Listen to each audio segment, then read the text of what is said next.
সব প্যান্ডেল এখন খোলা হচ্ছে, কেননা কীর্তন ওভার হয়ে গেছে আর প্যান্ডেল খুলে ফেলবে।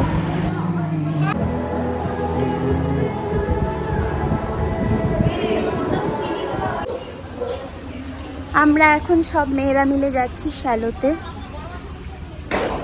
এই যে এদের মাথা গরম আছে, কেন জানি না।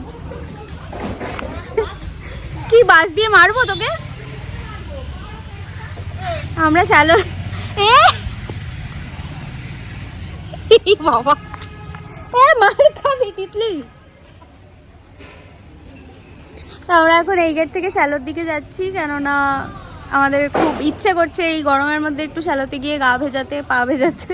ওই জন্য যাচ্ছি, সব মেয়েরা মিলে যাচ্ছি, ছেলেরা কেউ যাচ্ছে না।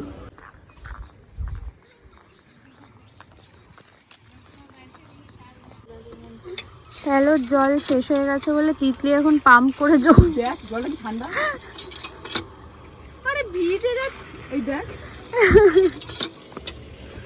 এই দেখ, হয়ে যাবে।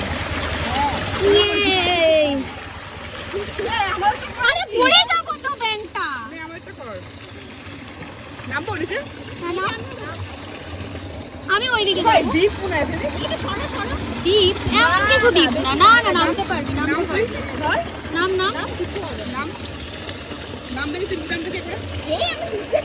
না না, তুই নাম না। ও এইটুকু, হ্যাঁ এইটুকু।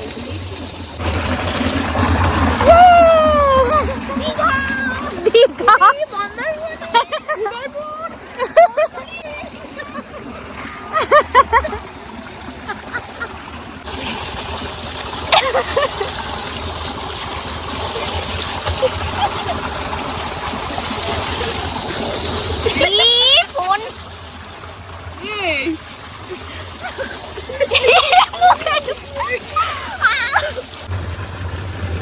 সব আমাদের অবস্থা খুব বিধ্বস্ত।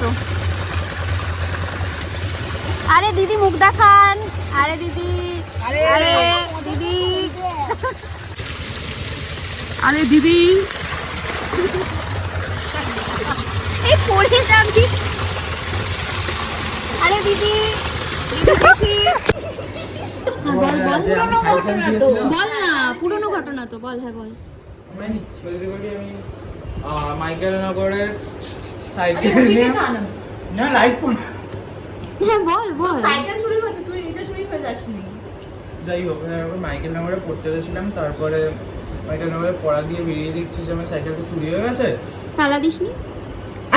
বাহ, তাহলে তো চুরি হবেই। ওখানে এমনি সবাই রোজ দিন তালা ছাড়াই রাখে, আমি তুই তো আনফরচুনেট। Over confident. এবার বল, আমি unfortunate। বাকি সবাই যদি পুকুরে ঝাঁপ দেয় তুইও ঝাঁপ দিবি, সেরকম বিষয়। বল সাইকেলটা তারপরে যে দিয়েছিল সেটা কি জানে? হ্যাঁ, তারপরে ওখানে হচ্ছে বেসিক্যালি যেখানে পড়তে যাই সেখানে হচ্ছে কি আমাদের ফুড মিনিস্টার রতিন ঘোষের বাড়ি, তো তার সাথে কন্ট্যাক্ট করে পুলিশ টুলিশ ডাকা হয়, তারপরে বলেছে 2-3 দিনের মধ্যে পেয়ে যাবে, যদিও বা পাইনি, 1 সপ্তাহ লেগেছিল। পেয়েছিস? হ্যাঁ, তা 1 সপ্তাহ বাদে জানতে পারা গেল তো যে স্যার চুরি করেছে। ঘুরে ঘুরে 14-15 বছরের বাচ্চা, 4-5টা বাচ্চা মিলে নাকি আমার সাইকেলটা চুরি করেছে। আর সাইকেলটা চুরি করার পর ওরা নাকি একটা ক্লাবে গেছিল, সেই ক্লাবে ওরা ধরা পড়েছে। তারপরে ওরা আরেকটা জিনিস চুরি করতে গিয়ে, আরেকটা সাইকেল চুরি করতে গিয়ে। বাহ বাবা। এটা তো হয় না। তখন ওই সাইকেলটা পাওয়া গেছে। হ্যাঁ, তো তারপরে ওরা পুলিশ স্টেশনে দিয়ে আসা হয় ওদেরকে। ওরা বলে যে এরকম মাইকেলনগর থেকে চুরি হয়েছে। পুলিশরাও জানতো যে আমার এরকম একটা সাইকেল মাইকেলনগর থেকে চুরি হয়ে গেছে। তো যাই হোক, তারপরে আমরা পুলিশ স্টেশন পরের দিন গেলাম। পুলিশ স্টেশনে গিয়ে সব ঘুরে ঘুরে বাচ্চাগুলো আমার দিকে আর চোখে তাকাচ্ছে। এখন খাচ্ছি আইসক্রিম আর এখানে ম্যাচ। সব দিক থেকে কাজে দেয়। এরা এখন বাড়ি যাবে সবাই, 12টার মধ্যে এই ঠাটা পোড়া রোদে সব বাড়ি যাবে। না না, আমার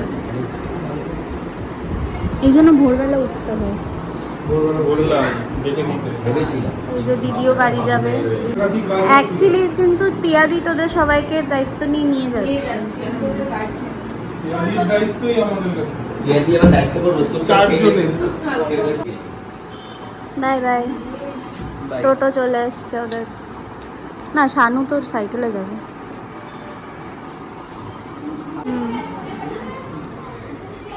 তুই সামনে বস যা। টাটা।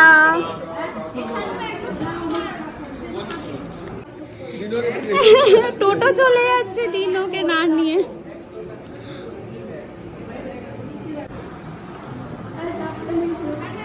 টাটা।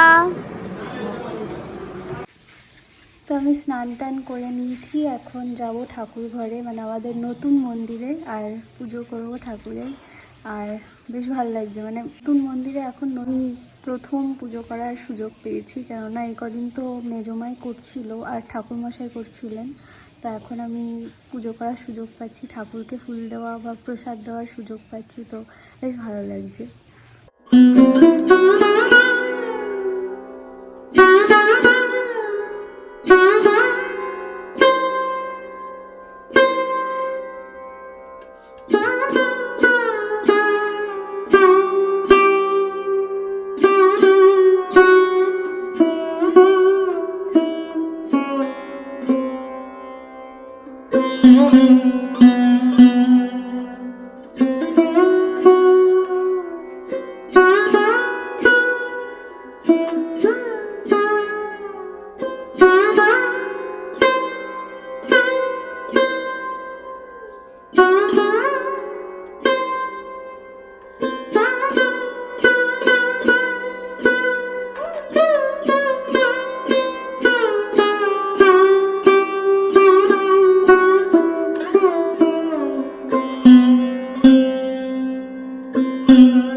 তো এখন বাজে হচ্ছে গিয়ে 9টা, আর আমি নিয়ে বসেছি এখন পাস্তা, হোয়াইট সস পাস্তা, যেটা কিনা আমার ফেভারিট।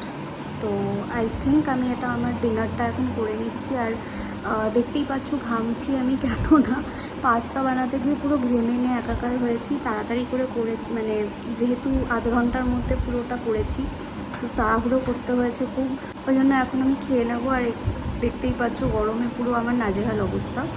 তা এখন টিভি দেখছি আর বসে বসে পাস্তা খাবো, খেয়ে তারপরে একটু আই থিঙ্ক মুভি দেখবো আর একটু টাইম পর্যন্ত, তারপরে আমি শুয়ে পড়বো।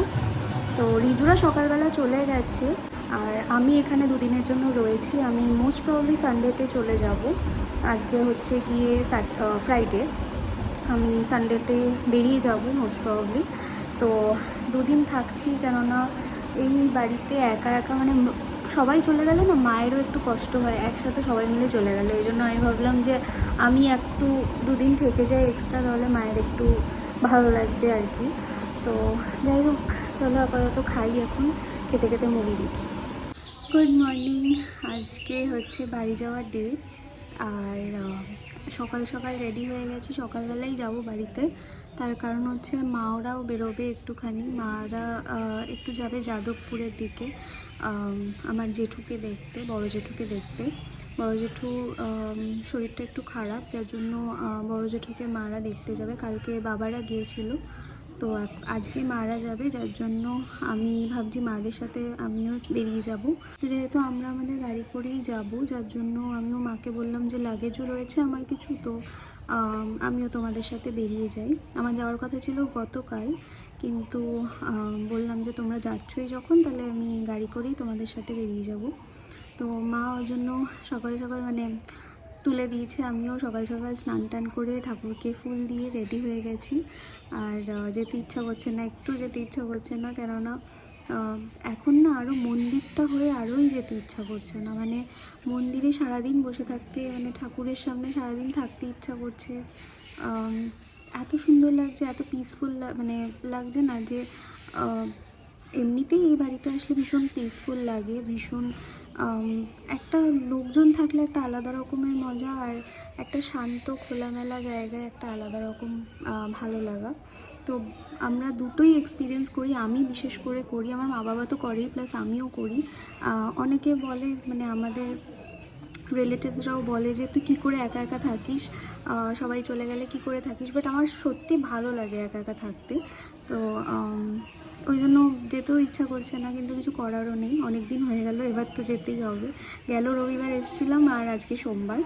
তো রেডি হয়ে গেছি অলরেডি, তো এখন ক্যাব আসবে, আসলে পরে আমরা বেরিয়ে যাব। অলরেডি মেজমা সেজমা এরাও সব এসে গেছে, কেননা ওরাও যাবে আমাদের সাথে। তো হ্যাঁ, চলো যাওয়া যাক বাড়িতে।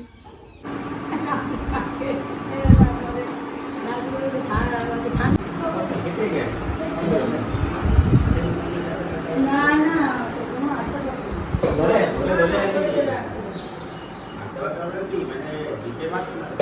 10টা বাজে, একদম চটচরে রোদে বেরোতে হবে।